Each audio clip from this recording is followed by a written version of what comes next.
Welcome back to the Real Film Chronicles. As always, I'm Nathan. And I'm Brian. And today we're going to be discussing a little film called Copshop. Copshop 2021, a fairly recent release. I think it had either a small theatrical run in September. Either way, right now, which is recording time around November, it has a digital, premium digital video rental. Ooh, premium. Yeah, it's, you know how it is. Yeah, 2021, directed by Joe Carnahan, starring Gerard Butler, Frank Grillo, and Alexis Louder. And I'll just throw out one more actor in here because I recognize him in the movie, Toby Huss. Yes, where have I seen Toby Huss before or heard him? Because I think he did a voice on King of the Hill, didn't he? He may have. I came to know him through the TV show Halt and Catch Fire. That's where I first really noticed him, and now I see him in a lot of different films. So it's like, he's just out there. And when you look at his filmography, he's in quite a bit of stuff, honestly. Not to get ahead of ourselves, but like there was a lot of buzz around his performance in this film, and it was all completely justified. So this one, I mean, I gotta say, like, I didn't hear about this movie in the least bit until you recommended it last week. So, like, what put it on your radar here? So when I say a lot of buzz, I mean relatively, because like Copshop didn't seem like it got a lot of advertisement or a lot of play. What put it on my radar specifically was the fact that it was directed by one Joe Carnahan. He's directed several movies that I absolutely love, including Narc, The Grey, and Smokin' Aces. Smokin' Aces. 3 movies that I absolutely adore. How about the A-Team? The A-Team as well. Yeah, the A-Team. I was really surprised how much I liked that movie. Because I had no real expectations going into that. I'd watched the original show, obviously, as I think a lot of us did. It was slightly before my time, but I think we watched it on reruns.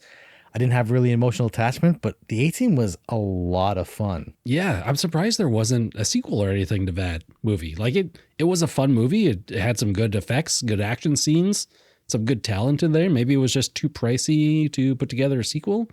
I don't know. It seems like it should have a sequel, though, in this day of age. Yeah, for better or worse, didn't have a sequel. But yeah, anyway, Joe Carnahan was the reason. I'm a huge fan of his work. I haven't seen Boss Level yet, which I know he directed as well. Yeah. But the whole premise of it, too, is very Joe Carnahan-esque, where essentially you have everything takes place in a police station, essentially.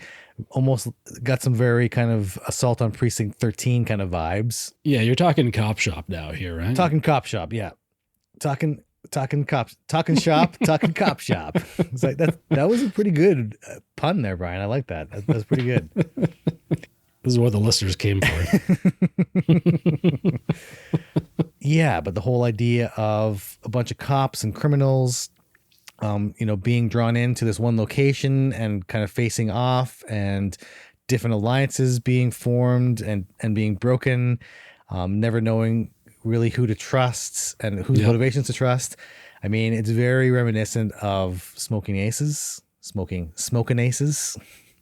Yeah, you gotta put that spin on. I sound like a white guy. Yeah, the Smoking Aces. I am a white guy, but I sounded super white there.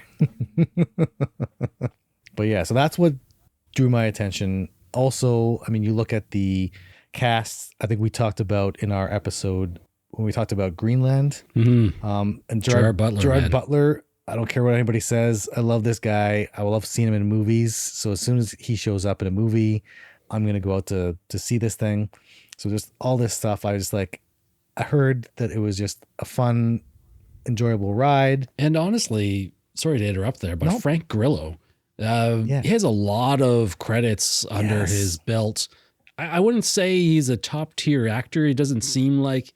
He's definitely cutting his teeth. Well, this is the thing.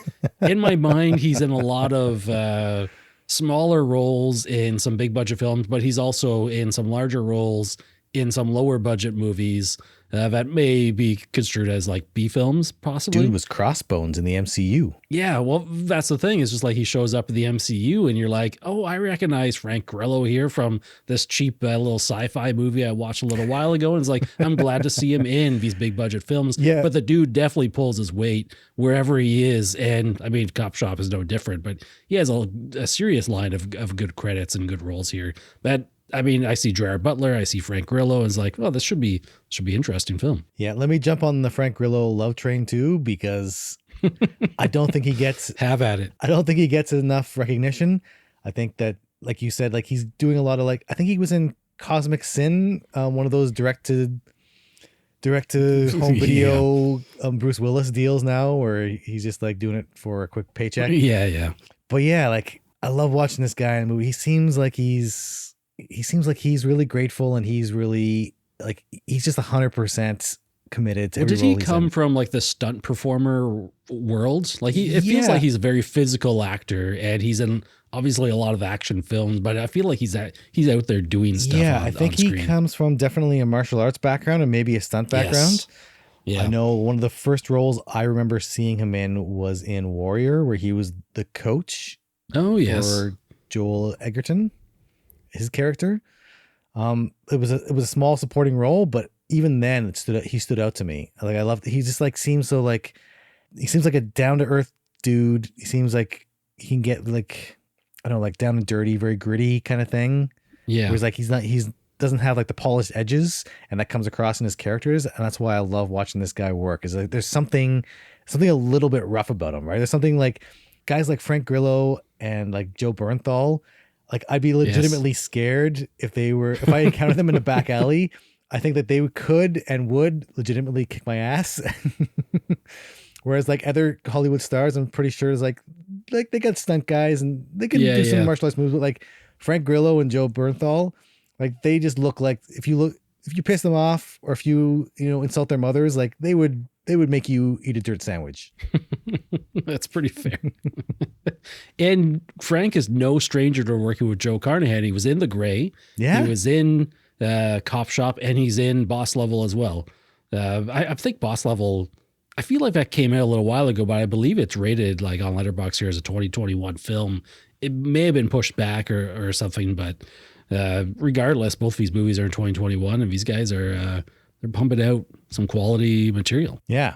So that's actually a good starting point of the film, because Frank Grillo's character is really what drives this movie. So essentially, spoiler alert, I guess. Yeah, let's spoilers right from the beginning here. Boom. Fair enough. So Frank Grillo in his, I love his hairstyle in this too, where he's got the man bun. And I think somebody comments at one point about the man bun. It's making fun of him. But essentially, Frank Grillo is like a fixer. He deals with politicians and various other criminal elements to, what does he say, build relationships or make deals. But apparently he's been kind of not being honest with his clientele, skimming money off the top. And so he's got a contract out on his head. So in order to kind of keep himself safe, he's on the run. He punches a cop in the face to get himself arrested and put in a cell to be kept safe. But then there's hitmen out after him to collect the bounty on his head. And they end up going to the aforementioned cop shop, or the police precinct. And there's kind of essentially chaos erupts from there, where you got people trying to collect the bounty on Frank Grillo's head. And then you have cops trying to protect him. And then sometimes that switches. Yeah. I mean, you basically summed it up there. Like the first guy who comes in to get him is Gerard Butler playing an assassin, right? And he does the similar move. His name, by the way, is Bob Vidic. The only reason I remember is because it sounds a lot like Dick Riddick, the main character of Riddick. His name is Richard B. Riddick. Dick, like Vin Diesel Riddick? Yeah, the movie Riddick. The character's name is his name is Dick Riddick? His name is Richard B. Riddick. People often refer to him as Riddick, but like his full name in the movie is Richard B. Riddick, shortened to Dick Riddick, and this guy's name, Gerard Butler's character's name is Bob Vidic. That's why I remember that. Which Riddick film did we establish his full name? Was that in Pitch Black? It was in Pitch Black. In the very first one, we got Richard Riddick. Yeah, because like it sounds so badass. And it's like, yeah, Riddick. It's like, yeah, Richard Riddick. Doesn't sound. No disrespect to all the Richards out there. But like, how many action heroes are named Richard, right? Like at least one, I guess. But it's not the name you'd expect. It's not the first name you'd expect for a character named Riddick. But Bob Vidic. I would have assumed he had no other name. It was just Riddick. Like that's definitely more imposing than having like Madonna any name. Yeah, I mean, yeah, exactly. I mean, you could put anything in front of Riddick and it's going to pale in comparison. Yeah, exactly. Tom Riddick. Tom Riddick. Good. That sounds like Voldemort's name, right? What was Voldemort's name? Tom Riddle. Tom Riddle. Yeah. See, yeah, naming characters not as easy as you think there, Brian. You're right. I have no business in that. I'll just say I was satisfied not knowing that Riddick had a first name until this moment. Well, this is like your Santa Claus moment. Yeah, it is. It truly is. But anyway, okay. Sorry, back to Copshop. So Gerard Butler, aka Bob Vidic, take it from there. Yeah, so he basically does the same thing as Frank Grillo's character, which I can't remember his name at. That's fine. He puts himself in a jail. I think he basically runs into some cops. He does a sideswipe on them when they're doing like a checkup on a They're checking Frank Grillo's car, and he does a sideswipe on him. Yeah, so they basically get him, pull him into jail. He's acting drunk, so they keep the drunk people in a separate cell, like literally just across the hall from all the other people they have in jail. So you have Gerard on one side and Frank on the other. And yeah, basically they're both in jail. And when all the cops kind of disappear, Gerard sort of comes to life, so to speak. And it's just like, yeah, I'm going to kill you soon. Like we got a contract on your head. Yeah, this is going to be the end of it. And of course, Frank is just being like, yeah, well, you're never going to get through these cells, whatever. But of course, Gerard has a whole plan where I think he part of the evidence that the cops bring in and place it in a desk, like sort of, it's almost like a smoke bomb or something. Yeah. It basically sets off all the smoke alarms, which I got to say that part of the movie drove me crazy with the surround sound. The actual fire alarm in the cop station was so loud. Extraordinarily loud. Yeah. That there was dialogue in the movie that I literally could not hear because this was going on. And I'm just like, what? Is this my surround sound setup messing up here? But it is what it is. And that's basically when Gerard's like, okay, he's going to get out there. He manages to get one of the guards' guns and starts shooting at him. But yeah, he's unsuccessful in killing him at that point, obviously. Yeah. Also, for the record, Frank Grillo's character is Teddy Moretto. So we can stop, because like nobody wants to kill Frank Grillo. The guy's a big teddy bear, but people hate Teddy Moretto. Yeah, Teddy's a jerk. Yeah.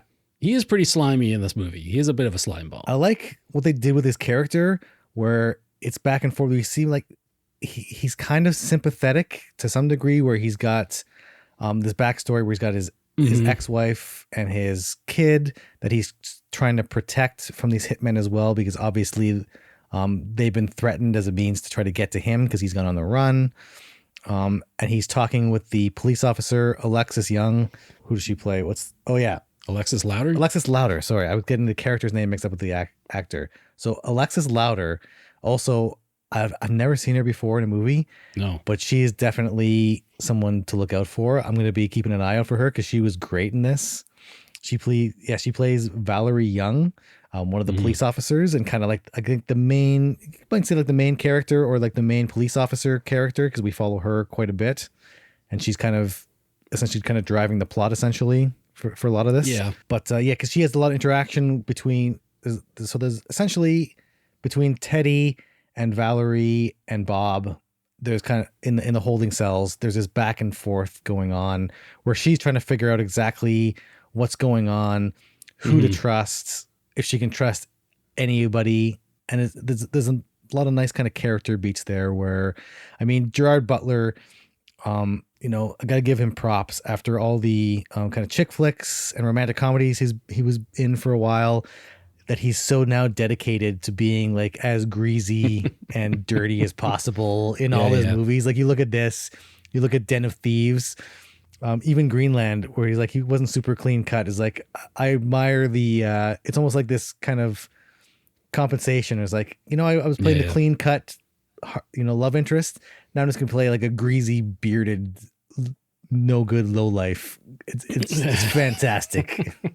Well, how good of an assassin is Vidic supposed to be in this movie, right? Like he manages in the first distraction in the cop shop to get a guard's gun and just basically fire through these bars at Teddy. Well, is unsuccessful, but is shut down by Victoria, right? So Valerie, but to answer your question, Valerie, yes. He's so good that he almost ends the movie after 20 minutes. Yeah. Yeah. So he's pretty good. He's pretty good. But is he as good as the next assassin that shows up? So basically, yeah, that's kind of shut down and the movie just sort of progresses. I can't remember all the exact events, but this is where Toby Huss comes in and his character is Lamb, Anthony Lamb. Anthony Lamb. Tony Lamb. He wants to be called Tony. He does want to be called Tony. He's very clear on that. Vidic is just like, no, your name's Anthony. He's just like, God, because this guy is walking the walk, right? Like he is so up there. He is so arrogant and like full of ego that like this guy, like he thinks so much of himself. And to be fair, he basically walks into this cop station and just absolutely murderizes. He just murders everybody. He murders like what? Like 5 or 7 people? Like... Yeah, it's really graphic and it's honestly like fairly, I don't know, I was kind of like shocked at the suddenness of how quickly these people were dispatched. It was really brutal to watch. And I think that at that point, the movie, it's like, it's sort of comedic in a way. Like is it a dark humor? Yeah, well, or is like, well, what's going on here? Yeah, I think Joe Carnahan, you see a lot of his work and there's a lot of dark humor in it. Like same as, I'm going to keep referring to Smoking Aces because it was very similar in that tone where there's like really violent, terrible stuff going on, but he finds these kind of moments, these character beats to get some really kind of humorous moments that shouldn't be funny, but they are. And it's a really tough balance to maintain. And I think that's very in keeping with Joe Carnahan's style. So, what's her name again? Valerie. So basically Valerie is one of the last police in the station to be alive. And she's like running towards the holding cells here with with Anthony Lamb chasing her with like a fully automatic weapon. And she basically gets into, it's kind of like a little like safe room that acts as like a buffer between the rest of the police station and the holding cells. Yeah. Bulletproof glass. And I love the scene where she's reprogramming the keypad, like the password on the keypad, all the while the bulletproof glass is like slowly chipping away and you see little glass shards falling down and she's keeping her cool like perfectly, right? It's great. And she's not flinching at all. And then she eventually gets into the holding cell area, but she unfortunately shoots herself because when you're shooting from inside this little safe room, the bullet ricochets, shoots herself in the gut, and she's now sitting there with with Vidic and Teddy, and that's where she's spending pretty much the rest of the movie, sort of piecing together like the three of them can interact and piece together like whose story is real here, like what is Teddy's story, right? Yeah, exactly. So Valerie Young, so she is like the lawful good character, right? She's out there doing right for the sake of doing right. She's got a very strict moral code. That scene where she's reprogramming the keypad, as you like, yeah, that stood out to me as well because it's like there's this great balance of somebody who's like, you have to show as an actor you're in this stressful situation and you're feeling the stress, but you're dealing with the stress, and so to show that balance, it's easy to like sit there and like act cool, like act like nothing's going on because nothing is going on. Really, it's a movie, right? You're not actually being shot at, but to get across the fact like you're feeling the stress, but you're holding back the stress, where she's like, obviously she just wants to bolt. You can really get a sense of that, right? You can see the sweat dripping off her, but like her face is really calm. And it's also worth mentioning, Joe Carnahan loves to have one thing he's really good at is having his setups and payoffs. So the one thing, I think the first scene in the movie, you see Officer Young, she's playing, she's essentially doing a quick draw with that revolver I guess she bought online. I think her captain's kind of teasing her about this thing. It's like, that's this old revolver from like the 1800s. Like, it's no good in a modern gun battle. Like, why do you even carry that thing? Yeah. And it's like, I love that the movie too is like goes out of its way to show that, it is kind of useless in a modern gun battle. One, A, she shoots herself with it. Yeah. And then B, later on, when she does have a gun battle, she almost immediately trades up for other weapons to be able to keep up. So it's kind of a neat call out where it's like, it's almost like that old cowboy kind of imagery. It's a 6-shooter and I mean, she reloads once or twice, but it's clearly she has super limited ammo with this giant hand cannon here. Yeah. And she has to get rid of it because like it just does not keep up with. But she ends up shooting herself in the gut. It's funny because like she's the main character and she's this lawful good character, and she's like, but like she's pretty, in the end, she's pretty ineffectual. She ends up either getting shot or not, or she takes on a bad guy, but she doesn't really finish him off. Yeah. But she's in the cell, so there's a ticking clock. She's shot in the belly. She's bleeding out. And then like Teddy and Bob Vidic are both like, man, you need help. And she's like, there's a first aid kit or a paramedic kit somewhere else in the building in such and such a room. It's like, I need somebody to go get it. And she's trying to figure out like Teddy and Bob are in two different cells, and they're both trying to like tell her, it's like, you can trust me. I'll go get the thing and come back for you. Like we're in this together, because they're in there. And then Lamb is trying to get in there, and he's going to kill anybody who gets in his way. I love there's this line about where Teddy calls Bob a psychopath, and he's got, I'm not a psychopath, I'm a professional. It's like, what's the difference? It's like, yeah, you'll know the difference when the time comes. And then Anthony Lamb shows up, and he's just like, and he's like acting all crazy. He's like drawing dicks on the door to taunt them, and he's like singing. He's in the middle of killing people and singing songs and stuff, and are doing like the cat meow thing. It's like, meow, I'm coming in there to get you. Yeah. And then I love that Gerard Butler like looks over at Teddy. He's like, that's a psychopath. It's like such a great like setup kind of payoff thing. But yeah, like what was his name again? Huss. Yeah. What was his first name? Toby. Yeah, Toby Huss. Like, yeah, you could tell he was having a blast playing that character. He was really enjoying that. Yeah, he basically had full freedom to just go all out in that role, and it sort of worked out pretty well for him. But Tony Lamb, he also has the help of there's a crooked cop in the station who, before it was shown, he was like it wasn't shown who he was talking to, but he was stealing drugs from the evidence room to pay off some kind of debt. But he ends up teaming up with Lamb, and they're trying to get in. They're trying to like break down the wall to get in, because they can't shoot through the door. They can't break down the door, so they're going to try and go into the wall. Yada, yada, yada. Yep. And then, what's her name? Valerie Young? Yep. Is the character. Okay. Make sure I get the character's name right. She chooses Teddy to go. She gives him her gun. It's like, go get the paramedic kit and come back and help me. And like Bob Vidic's just like, you don't know this guy, man. You don't know what he's capable of. And she doesn't know Teddy, but she knows that Bob is a professional hitman. And so right off the bat, because of her moral alignment, and I know I'm using I don't know why I'm using the D&D metaphor in this one. You must have seen it earlier. Yeah. I must have been on Reddit or something. Yeah. But I think the whole point is like, she doesn't trust him because of who she knows she is. And so she's taking a chance on Teddy. Yeah.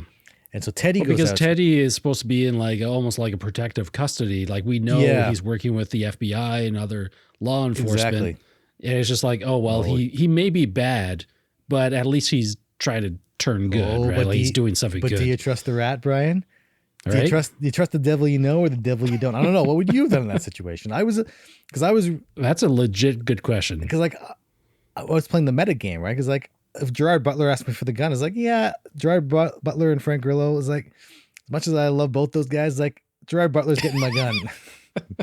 Wait, if you were sitting there wounded in the holding cell with them, who do you give the gun? That's a really great question. And it's like, I don't think I would disagree with her action here to give it to Teddy based on the information she had. It makes sense. As the audience member, we had a little more information to know that, obviously Teddy's not 100% like a decent person here. Yeah, I think there was a couple kind of hints where he was not quite telling the whole story, because he would say something and then he would get caught out on a lie, but it wasn't a huge lie, but it was just enough to like let you know. It's like, well, maybe put the seed of doubt character in is not quite on the up and up, but he seemed like you said, like he was a rat. So he was like, he was working with the FBI, trying to get other people to turn. He was an informant.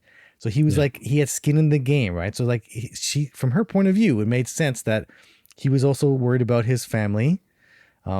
Although he finds out before he even goes to get the paramedic kit that they are actually dead already. Because he was trying to bargain. Is like, oh, well, what can I do? He was like, Teddy was talking to Bob Vidic. It's like, well, what can I do to save my family, right? And it turns out that his family's already been murdered, apparently by Anthony Lamb. Spoiler alerts. The psychopath. The psychopath murdered his family. Yeah. So he's got nothing to live. So like she finds out only kind of too late, and I think she clues in. It's like as he's leaving, it's like he's now got nothing to live for because she also withheld that information from him. So like not only does he have nothing left to lose, he's also kind of, there's a seed of mistrust, but it was already after she let him out of his cage. And so there's I love that there's always this kind of tension going on. Is like, who can you trust? Can this character trust this character? Is there going to be a turn? Is there more going on? And that's one of the things that it's one of the things that really at the heart of this movie that keeps you watching, right? And that nice short runtime. Super short runtime. Yeah, it was like nice and tight. One thing about Joe Carnahan too is like he doesn't overstay his welcome. He knows exactly when to clear the stage. Is like, he knows like he's not telling 3-hour epics. He's not directing Lord of the Rings. He's directing fun little action movies. It's great. And then there's like Teddy gets out of the cell. There's a showdown between him and Lamb and the corrupt cop. And then Gerard Butler's character, Bob Vidic, he also gets out of the cell. Well, we should say he reveals that he had the ability to, because earlier Valerie handcuffed him onto one of the bars. And it was just like, good, you're locked in there. And so he basically sits there the entire time, cuffed to the bars of the prison. And when Teddy leaves and everything, he basically just uncuffs himself. It's just like, yeah, I could have done this at any moment in time. It's just like, oh man, almost like another reason why maybe you should have trusted this guy, because he had the option to leave at any time, really. Yeah, he could have staged another escape attempt at any time. You get the feeling like all of a sudden it's like he could have tried again to escape, but he was trying to play nice. It seemed like Bob Vidic was being set up as like, yeah, I guess he's like, what, lawful evil or chaotic good? I don't know, lawful evil maybe, because he's a hitman.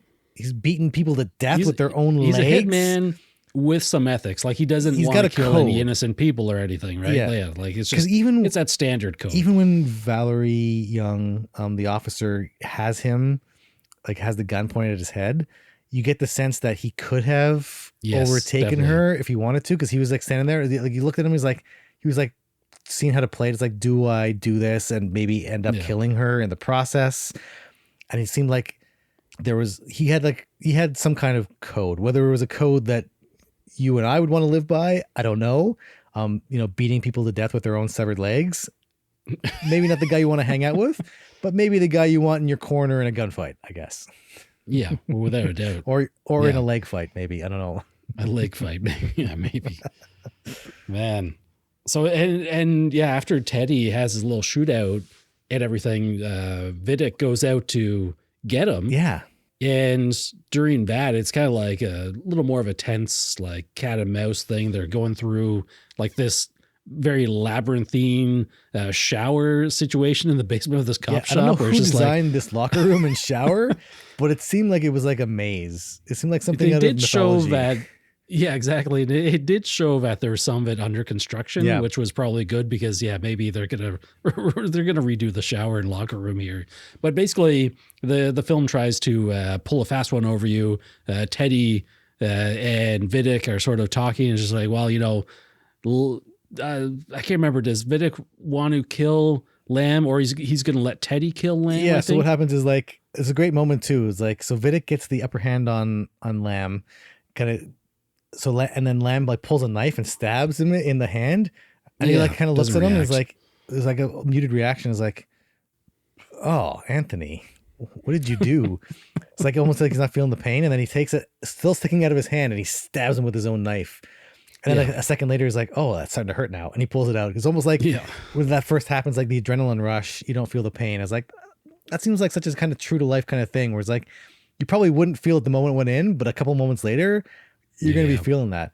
But anyway, like, so Teddy comes in, and like they know now that Anthony Lamb killed, Tony. I don't want to get on his bad side. Tony Lamb. It's okay. He's dead now. Oh, yeah. The heck with that guy. The heck with you, Anthony Lamb. But yeah, they know that Anthony Lamb killed Teddy's family. So Gerard Butler, he literally says like, yeah, parlay.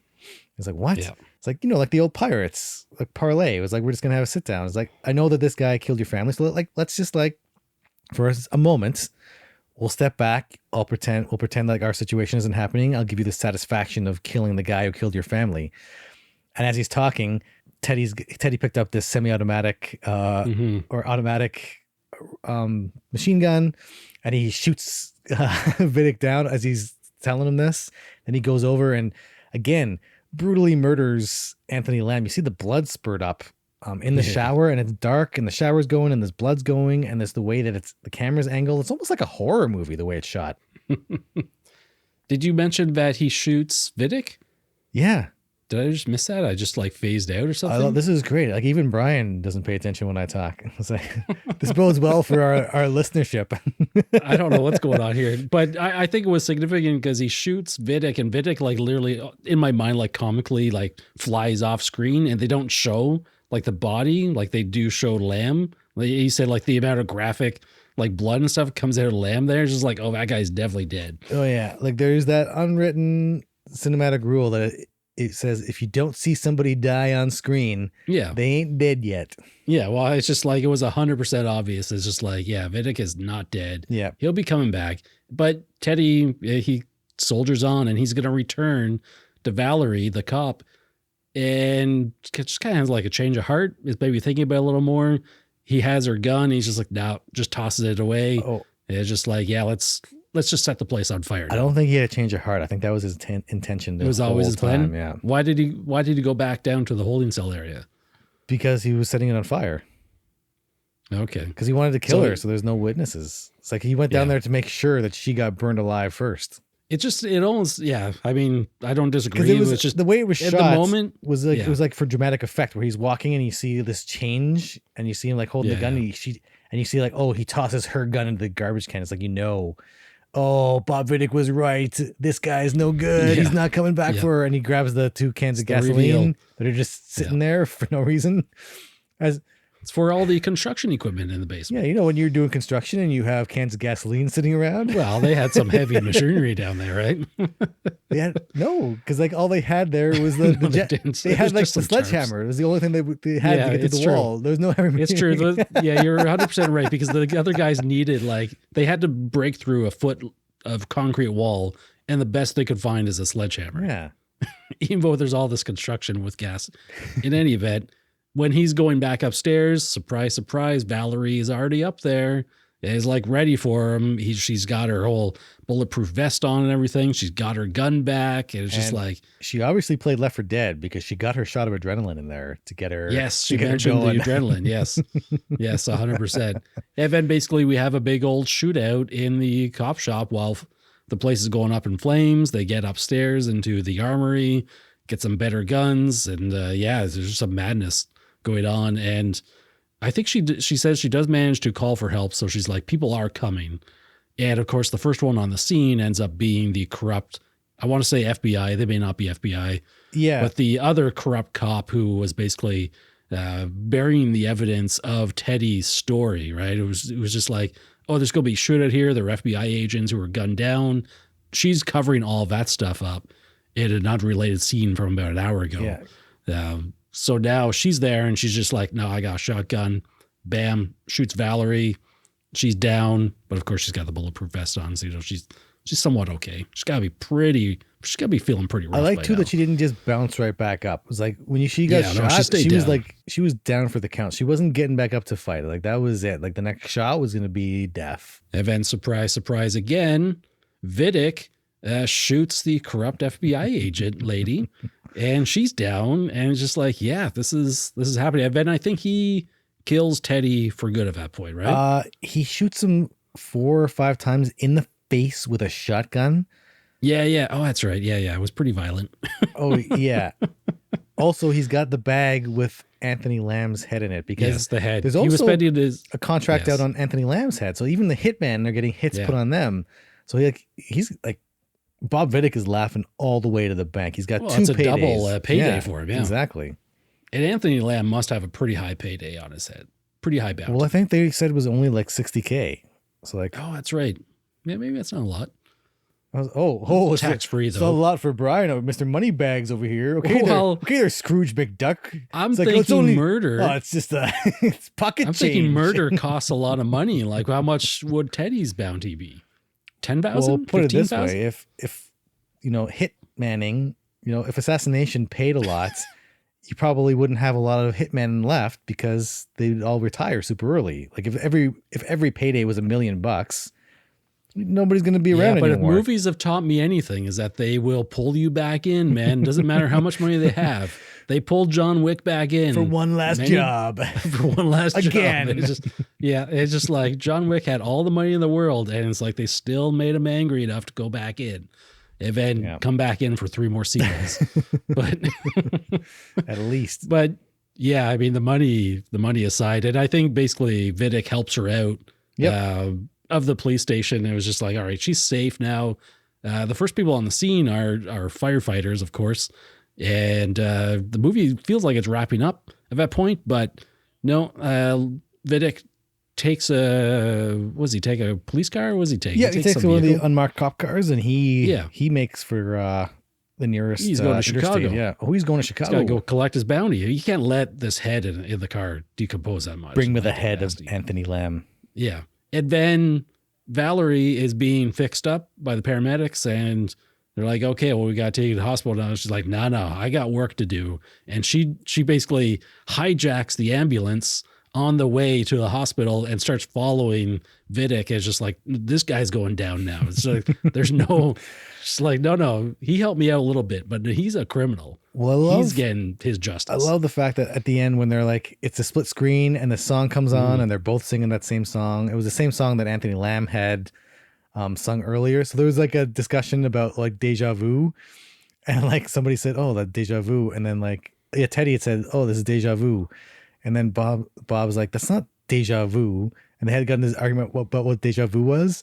But then that song comes on the radio and he's like smiles to himself like deja vu. Cause like Anthony had been singing that song like a couple scenes earlier, but it's like split screen. Like they're singing, he's driving away and she's driving after him presumably. But I love that. It's great. It's like, it shows their character where like, he's the, assassin kind of with a code of honor. He's clearly the bad guy, but he's enjoying what he does. He takes his beatings and keeps on going. Mm-hmm. And then you have like, here's this cop who made this bond with this criminal in this situation where like, he saved her life. They were kind of working together, but she can't let it go. Yeah. She's the good guy. He's the bad guy, and he's not going to get away from her. And so she's got like, to a fault, she's determined to put the bad guys away, even if they help her. She's, in her mind, that's why I called her lawful good, is like there's no exceptions to the rule. If you break the law, you break the law, even if you help me. And so I love that, like, she's not a perfect character either, right? She's got these flaws where it's like she just can't let it go, right? She's so determined and she's so stuck in her code of morality that she won't let anything go like this. Yeah. So do you think we're going to get a sequel to this thing? I mean, Carnahan movies don't typically have sequels, but... Yeah, Smokin' Aces 2 came out. I don't think that was directed by Joe Carnahan. That was one of those... So we might see a Copshop, The Return. Yeah, Copshop 2, Electric Boogaloo. I wouldn't hold my breath. I'm still waiting on The Real Rock and Rolla from Guy Ritchie, so... Yeah. But I think this is the kind of movie, like, that's what I kind of enjoy about Joe Carnahan's movies, was like, it's kind of a one and done, which is a weird thing to say, that's a refreshing thing now. Oh, I couldn't agree that more, I don't see, like, just because maybe it's just like the shared universe and sequel and remake and reboot fatigue. It's become like full circle now, where we see, like, it used to be the norm where we just like go to a movie theater when we were kids and we just like watch a movie and we'd be awesome. And we didn't expect, it's like, oh, we have to read this comic or watch this show, or like there's gonna be like 20 more movies in the series. Like, no, it was just a movie and you watched it. Maybe there's a trilogy, but most of them was just like, no, like you watch the movie and it's done, right? Yep. Now that's a breath of fresh air. Well, it's funny. Like in my mind, we definitely grew up in the '80s, like the age of like commercialization and sequels and everything. Like all our favorite movies when we were younger had multiple sequels, and the '90s didn't really change too much in that way. But now it's like a whole other beast where we have mega franchises, mega sequels. It's like if we got 3 Indiana Jones movies, that was pretty cool. That's 3 movies. Now we're getting 9 sequels to a car racing movie, right? You know what I mean? I'll be damned if I let you sit here and slander the good name of the Fast and Furious franchise, Brian. It's just this really good example of like a very unassuming car racing movie that had no real ambition to turn into a series. And then they managed to find a way to do it, right? Well, yeah. And maintain the actors for 20 years to keep coming back. Like Vin Diesel's still doing it.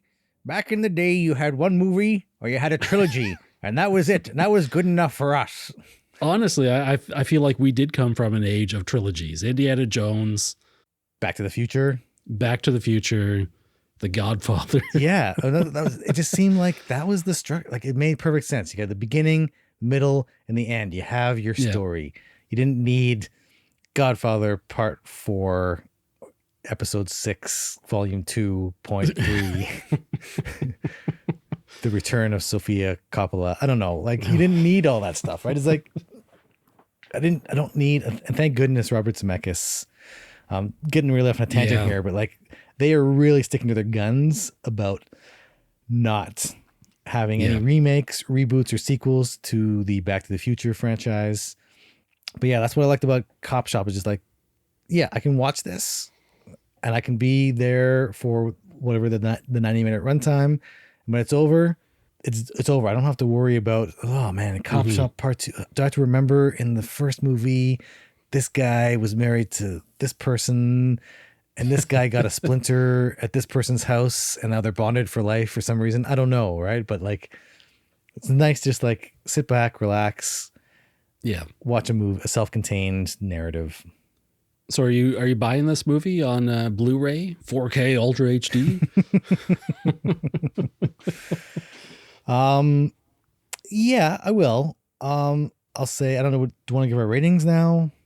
Yeah, we better get a ratings. Let me hear. I did not mean to have Letterboxd open and see your rating on here, but I saw it about halfway through, so I kind of know, but I still have questions about your rating.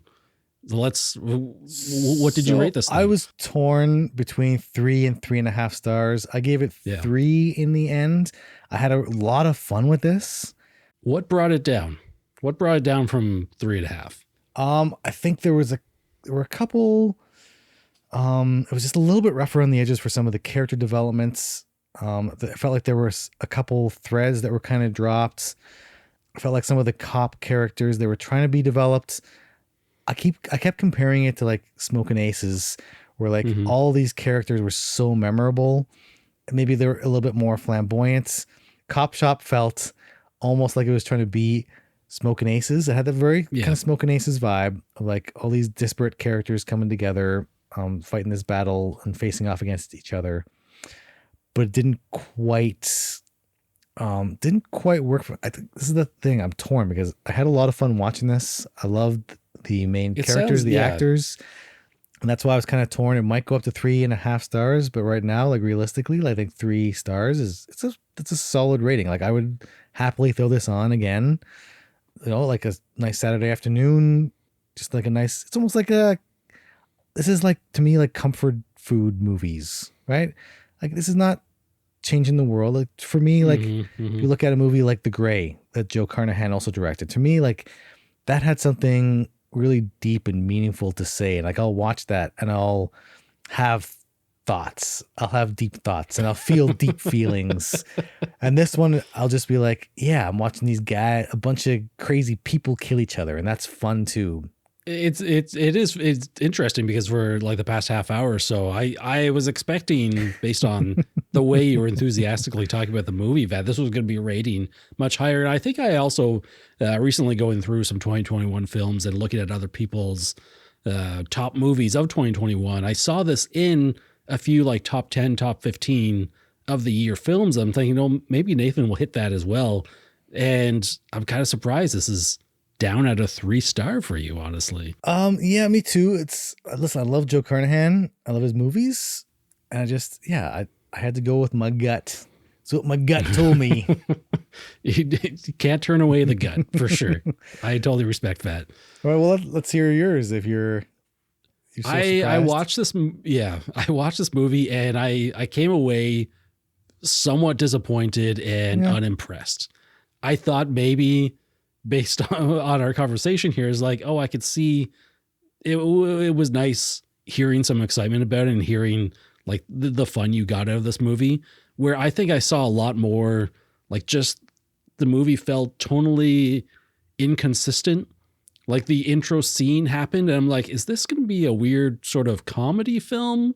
And then it turns into, we go into the scene where we're introduced to Valerie and she's like swinging this giant 6-shooter around. Her coworker, another cop, has the same gun and they're kind of like practicing shooting each other like a quick draw thing, right? I'm like, oh, this is going to come into play later. And it doesn't really play in later. Like she ends up shooting herself and spends most of the movie sitting on the floor bleeding out. I'm like, well, it seems kind of odd, but like I understand how the movie plays out, but it felt very inconsistent to me when I was watching it, and honestly extraordinarily predictable.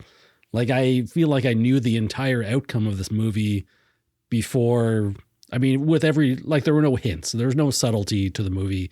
Events were just like telegraphed, especially with Vidic being killed off screen. It's like, come on, everyone in this movie has been killed graphically, quite graphically on screen. And then this guy just flies off screen. It's just like, well, I know he's going to come back at the right moment.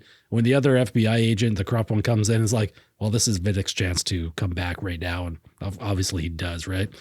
But yeah, I was just, I was kind of underwhelmed by the film. That's fair. But I still had some fun watching it. Like I wasn't distracted at all. Like sometimes I might go to my phone if I'm really bored with a movie. I didn't find the movie boring ever. I still had some fun with it. I was sitting on 2.5 stars, but I was also thinking 3 stars. And it's like, well, maybe I should give it 2.5 because I wasn't nearly as enthused with it as you were. And you gave it 3 stars, right? No, that's fair. But see, that's one of the charms of this movie is what you see is exactly what you get. Yeah. Right. It's like, yeah, that's not necessarily a bad thing, right? Yeah. I mean, like you said, you kind of want to just sit back and like watch a film. I think there's a lot of stuff to get out of this movie for that. It's like, yeah, this would be an easy to film to go and put back on in a year or two. I mean, you knew everything that was going to happen at the beginning. The first time you watched it, second time you watch it, is not going to take away from that. Knowing the ending, it's just going to be just as fun the second time. For me, I just love watching all those actors: Frank Grillo, Gerard Butler, Toby Huss, and Alexis Louder, and they just seem to be having just a ton of fun on screen. And I think that translates to the movie. Like I felt that energy. The material wasn't the best. Joe Carnahan, listen, this thing's not going to be winning any awards, but like I just, it was a ton of fun, but it wasn't. Yeah. And to give you some context in the greater film world here of ratings, on Letterboxd, average viewer rating is about 3.1, which I mean you're on point with there. On Rotten Tomatoes, it has an 82%. Fresh rating. Nice. Which I think they said the average rating of those critics was about 6.6 or something. So the 82% of critics think positively of the film, which, I mean, doesn't seem like it's difficult. I don't think there's any huge negatives that would warrant anything lower than like a failing grade on this movie for sure. And on Letterboxd, I think it has like an average rate of 6.2, and I think Letterboxd usually skews more towards the middle. Yeah. That seems like a fairly respectable set of ratings for this movie. But that's about the same, right? About 60%. And that's, and like, that's all it has to be. I didn't go into this looking for a game changer. I was hoping for, another Smoking Aces, but I wasn't expecting it, like I went in with like, not really knowing what to expect, not expecting the world, and it was a nice fun ride. It was a good distraction, and it was just like I loved being with those characters. There's a couple really cool character beats. There's a couple lines of dialogue that showed that hint of promise, and if this gets Joe Carnahan, keeps him going to get more work, where we get like another movie that's on par with Narc, or that's on par with The Grey, or that's on par with A-Team. I was like, yeah, more power to it. I will support all of his stuff to get to, in the hope of getting even more great content. And it's like, in a world of, big budget blockbusters that Amazon shamelessly promotes to death, Tomorrow War, and like superhero movies coming out the whatever orifice you want to insert into that metaphor. The nose? Yeah, coming out your nose. Sure, we'll go with that. Just like milk. But it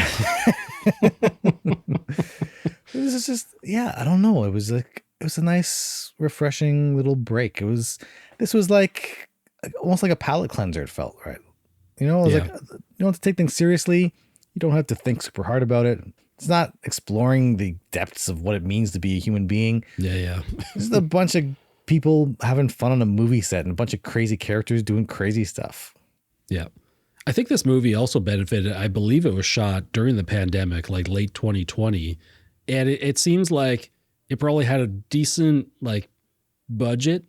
And it was, like 95% of it was in a single location, like this Copshop, that the pandemic kind of helped to make a movie like this where it's just like, well, Joe Carnahan he's not like super bankable. He doesn't have a ton of credits there and he's not making huge, big budget movies, but he'd be perfect to make a pretty tight focused movie like this during the pandemic where we're going to have a fairly small cast who can, quarantine themselves for a couple weeks, film a movie.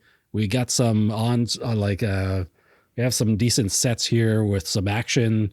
And we just get what we get and it's pretty good. It almost worked out to the benefit of the audience here. Like we get to benefit from a smaller film like this. Yeah.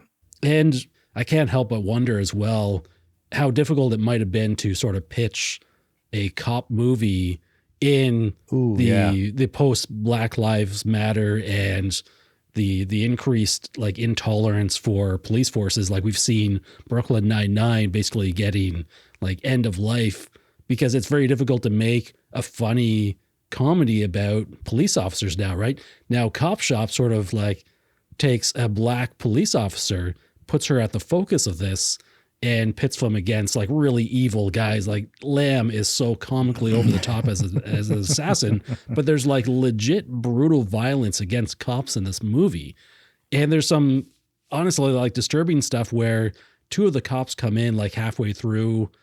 They're on like lunch or something, right? They come in and they're just like, what's going on here? And Lamb just like sweeps his automatic machine gun and basically kills one of them instantly. And the other one is incapacitated. He's pleading for his life. I got children, all this. Oh yeah. And that was they brutal. just come in, basically execute this guy. And it's like, everything's on screen. It's just like, that was really uncomfortable. I mean, cop or not, that was going to be difficult to watch innocent people getting killed, but I can't help but feel that maybe that was part of the motivation of making a movie like this in this current climate. Yeah. I mean, it's going to be tough with that subject matter, right? I mean, all the things going on with policing, the big thing going on in America is I think kind of the catalyst. It draws a lot of attention, specifically with Black Lives Matter, and the deaths of a lot of black people at the hands of police, if we're being honest. But the same kind of mentalities that led to that in the U.S.,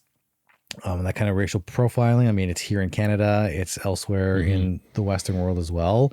And this climate where we're really aware of that, and it's in the news a lot more, and there's a lot more public outcry for things like police reform.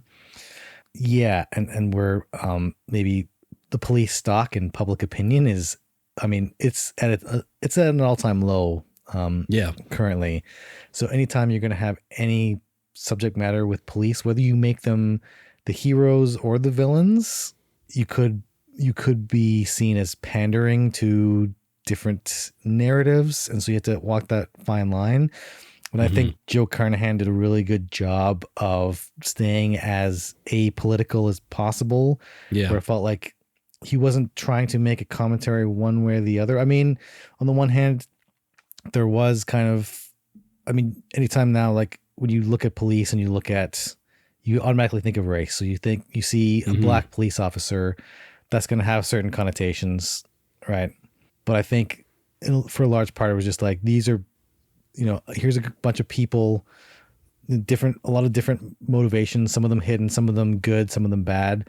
And like, what happens if you throw all these different people into the situation? I think them being in the police station was more just the function of getting everybody together. I could be wrong on this, but it didn't seem like like this movie, to its credit and detriment, it was pretty surface level in terms of themes. I agree. So I don't completely. I don't think Carnahan was trying to make any political statements, but you can't be completely apolitical. But I don't think he was specifically trying to make a political statement about police in general in this. No, I totally agree. I did not like pull any political things out of this. It's just basically, our current climate and recent events like that make everyone think about some of these things, and obviously our movies in a different context. Yeah. I mean, it was good to actually see, though, talking about bringing up race, or ethnicity, like you saw, like, I think at least two of the cops in the Copshop proper were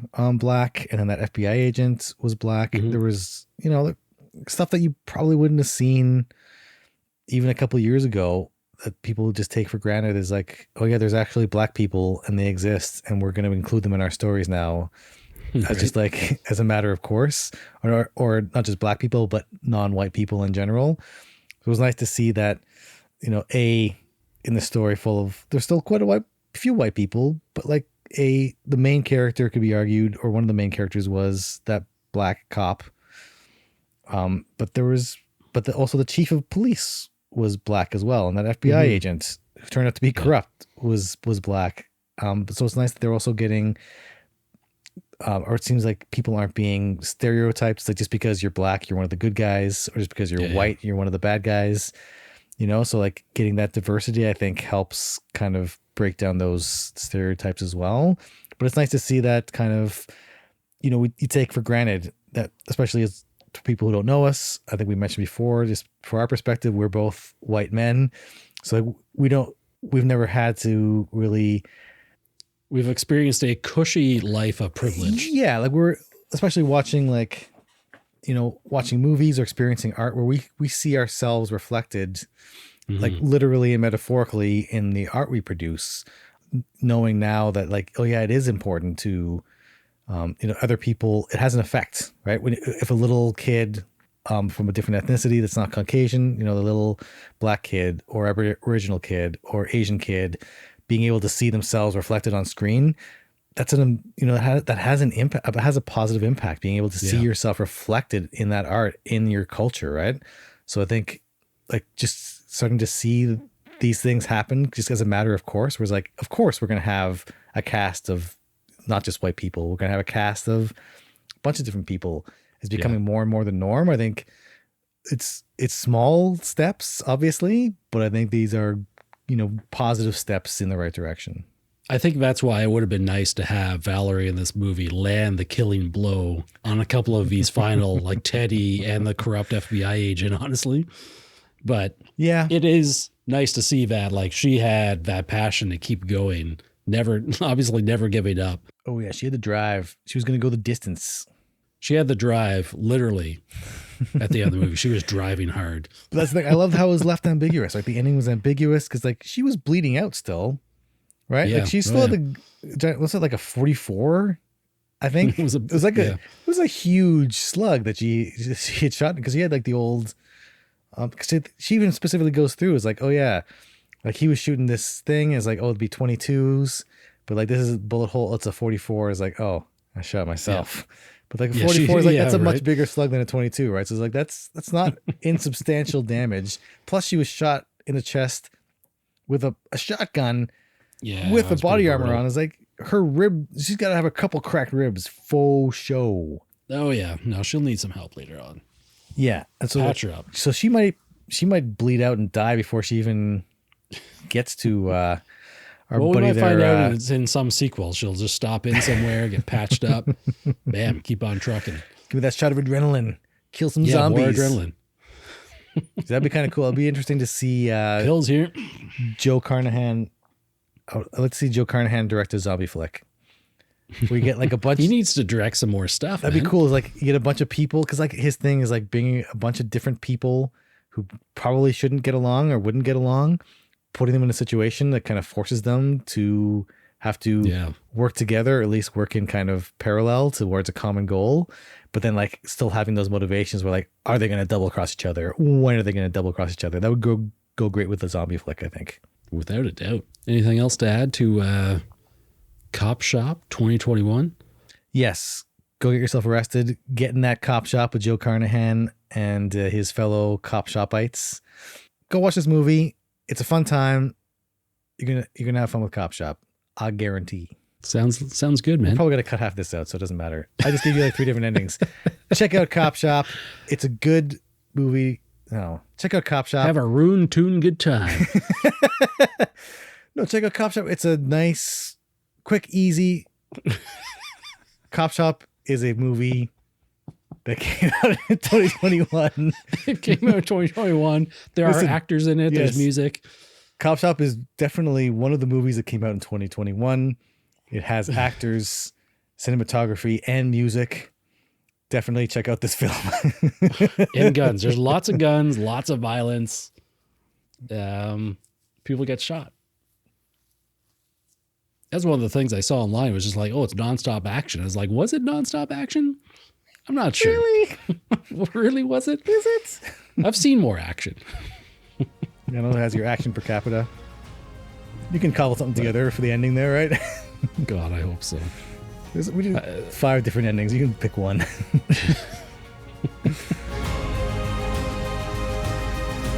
That's a wrap on another episode of the Real Film Chronicles podcast. Thank you for listening and hanging out with us today. We really appreciate your support and look forward to you joining us for the next episode. We can be found around the internet and social media, with our home base being realfilmchronicles.com, which will have all the links you need to follow and keep in touch with us. If you have a moment, we'd really appreciate if you could leave some feedback, such as a rating on Apple Podcasts or on whatever platform you're listening on. And feel free to send us an email to realfilmchronicles@outlook.com. We love some suggestions, questions, or general comments and would enjoy including them on an upcoming episode. Until next time, take care of yourself and others, and keep your film journey going.